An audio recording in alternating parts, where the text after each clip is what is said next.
Hello friends, welcome to our YouTube channel target the exam. आज है 24 सितंबर। आइए देखते हैं आज का करेंट अफेयर्स। उससे पहले जो हमारे चैनल पर नए हैं और जिन्होंने अभी तक चैनल को सब्सक्राइब नहीं किया है वो चैनल को सब्सक्राइब कर दें। आइए देखते हैं आज का पहला क्वेश्चन। हाल ही में किस विश्वविद्यालय में अमेरिकन कॉर्नर का उद्घाटन किया गया? तो अमेरिकन कॉर्नर का उद्घाटन किस विश्वविद्यालय में किया गया? तो यह आंध्र विश्वविद्यालय में किया गया। आंध्र प्रदेश के मुख्यमंत्री वाई.एस. जगनमोहन रेड्डी ने 23 सितंबर 2021 को विशाखापत्तनम में आंध्र विश्वविद्यालय में अमेरिकी कॉर्नर का आभासी रूप से शुभारंभ किया है और हैदराबाद और अहमदाबाद के बाद यह देश का तीसरा केंद्र है। और अमेरिकी कॉर्नर का उद्देश्य क्या है? अमेरिकी कॉर्नर अमेरिकी वाणिज्य दूतावास और आंध्र विश्वविद्यालय के बीच एक साझेदारी है जिसका उद्देश्य छात्रों के लिए शैक्षिक और सांस्कृतिक अवसर प्रदान करना है। सांकेतिक भाषाओं का अंतर्राष्ट्रीय दिवस कब मनाया जाता है? तो सांकेतिक भाषाओं का अंतर्राष्ट्रीय दिवस यह 23 सितंबर को मनाया जाता है। हर वर्ष 23 सितंबर को अंतर्राष्ट्रीय सांकेतिक भाषा दिवस के रूप में मनाया जाता है।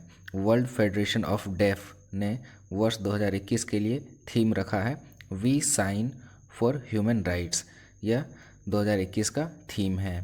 विश्व भर में 70 मिलियन से अधिक बधिर लोग हैं, उनमें से 80% से अधिक विकासशील देशों में रहते हैं और ये 300 से अधिक विभिन्न सांकेतिक भाषाओं का उपयोग करते हैं। बोर्ड परीक्षा दस्तावेजों को सुरक्षित करने के लिए ब्लॉकचेन तकनीकी का उपयोग किसके द्वारा किया जाएगा? तो हाल ही में यह घोषणा की गई है सीबीएसई के द्वारा। केंद्रीय माध्यमिक शिक्षा बोर्ड सीबीएसई ने एक लिंक चेन संरचना तकनीक का उपयोग करके एकेडमिक डॉक्यूमेंट्स नामक एक नया समाधान लेकर आया है। इसका उपयोग विभिन्न शैक्षणिक संस्थानों द्वारा बोर्ड परीक्षा परिणामों और अन्य महत्वपूर्ण दस्तावेजों को सुरक्षित और छेड़छाड़ मुक्त रखने के लिए किया जा सकता है और इसका इस्तेमाल कंपनियां जॉब ऑफर के लिए भी कर सकती हैं। हाल ही में कृषि निर्यात को बढ़ावा देने के लिए किस राज्य के द्वारा विकिरण सुविधा स्थापित करने की घोषणा की गई है? तो कृषि निर्यात को बढ़ावा देने के लिए विकिरण सुविधा स्थापित करने की घोषणा यह आंध्र प्रदेश के द्वारा की गई है। आंध्र प्रदेश सरकार ने फसल कटाई के बाद नुकसान को कम करने और कृषि निर्यात को बढ़ावा देने के लिए कृष्णा जिले के मल्लावली मॉडल औद्योगिक पार्क में एक विकिरण सुविधा स्थापित करने का निर्णय लिया है। प्रस्तावित सुविधा गामा विकिरण सुविधा और एक पैक हाउस के साथ राज्य में अपनी तरह की पहली सुविधा होगी जो निर्यातकों और किसानों के लिए समान रूप से नए बाजार और आगे रास्ते खोलेंगे। हाल ही में किसे 2023 के लिए यूनेस्को की विश्व पुस्तक राजधानी के रूप में नामित किया गया है? तो हाल ही में 2023 के लिए यूनेस्को की विश्व पुस्तक राजधानी के रूप में यह अक्रा को नामित किया गया है। अक्रा जो कि घाना की राजधानी है। यूनेस्को के महानिदेशक ऑन्द्रे अजोले ने 2023 के लिए अक्रा घाना को यूनेस्को की विश्व पुस्तक राजधानी के रूप में नामित किया है और इस समारोह का शुरुआत जो है यह 23 अप्रैल 2023 को होगा। और 23 अप्रैल को कौन सा दिवस मनाते हैं? तो 23 अप्रैल को विश्व पुस्तक और कॉपीराइट दिवस मनाते हैं। तो 23 अप्रैल 2023 से ही इस पुस्तक वर्ष का शुरुआत होगा। नेस्डेक पर सूचीबद्ध होने वाला पहला भारतीय SaaS स्टार्टअप कौन बना है? तो नेस्डेक जो कि अमेरिका की स्टॉक एक्सचेंज है वहाँ पर सूचीबद्ध होने वाला पहला भारतीय SaaS स्टार्टअप या फ्रेशवर्क्स बना है। तो SaaS इसका फुल फॉर्म है सॉफ्टवेयर एज अ सर्विस। इसके बारे में देख लेते हैं।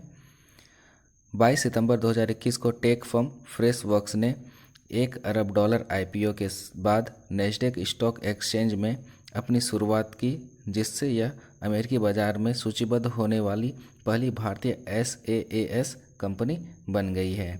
सन माथियो कैलिफोर्निया स्थित मुख्यालय वाली एक software as a service company की स्थापना 2010 में चेन्नई में गिरीश मातृबुथम और सान कृष्णास्वामी द्वारा की गई थी। MSME को समर्थन देने के लिए किस राज्य ने फ्लिपकार्ट और वॉलमार्ट के साथ समझौता किया है? तो MSME को समर्थन देने के लिए फ्लिपकार्ट और वॉलमार्ट के साथ समझौता किया है या तमिलनाडु राज्य ने किया है। वॉलमार्ट और फ्लिपकार्ट ने तमिलनाडु में सूक्ष्म, लघु और मध्यम उद्यम विभाग के साथ एक समझौता ज्ञापन पर हस्ताक्षर करने की घोषणा की है।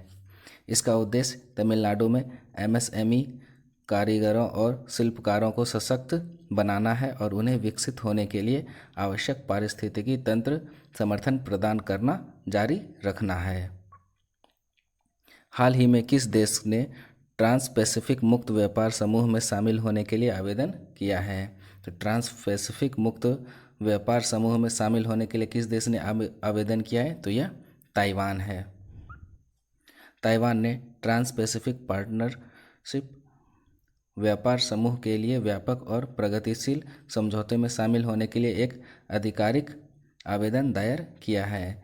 CPTPP में कौन कौन से देश शामिल हैं? तो Australia, Brunei, Canada, Chile, Japan, Malaysia, Mexico, Peru, New Zealand, Singapore और वियतनाम के बीच यह एक मुक्त व्यापार समझौता है और जिस पर हस्ताक्षर जो है मार्च 2018 में इन 11 देशों के द्वारा चिली की राजधानी सैंटियागो में की गई थी।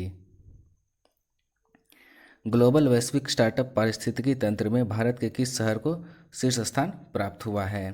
तो ग्लोबल वैश्विक स्टार्टअप पारिस्थितिकी तंत्र में भारत के बेंगलोर को शीर्ष स्थान प्राप्त हुआ है। इसे विश्व स्तर पर 23वां स्थान प्राप्त हुआ है और यह भारत में शीर्ष स्थान पर है।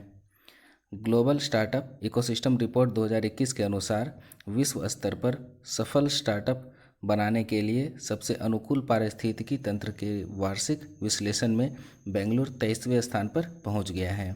रिपोर्ट में कैलिफोर्निया की सिलिकॉन वैली सबसे ऊपर है। रिपोर्ट में दिल्ली 36वें स्थान पर रहा है और मुंबई लगातार दूसरे वर्ष समांतर टॉप इमर्जिंग इकोसिस्टम रैंकिंग में शीर्ष पर रहा है। किस नौसैनिक जहाज ने हाल ही में 12 समुद्री साझेदारी अभ्यास किया है? तो यह 12 समुद्री साझेदारी अभ्यास यह किसने किया है? तो यह INS तंवर ने किया है। भारतीय नौसेना का जहाज INS तंवर 13 जून 2021 से 3 महीने से अधिक समय तक अंतर्राष्ट्रीय जल में मिशन पर तैनात था। तैनाती के दौरान इसने यूरोप और अफ्रीका के 9 देशों में लगभग 20,000 समुद्री मील की दूरी तय करते हुए 11 पोर्ट की यात्रा की। जहाज ने समुद्र में विदेशी नौसेनाओं के साथ 12 समुद्री साझेदारी अभ्यास भी किए। आशा करता हूँ कि यह वीडियो आप लोगों को पसंद आया होगा। चैनल को सब्सक्राइब करें और वीडियो को शेयर करें। धन्यवाद।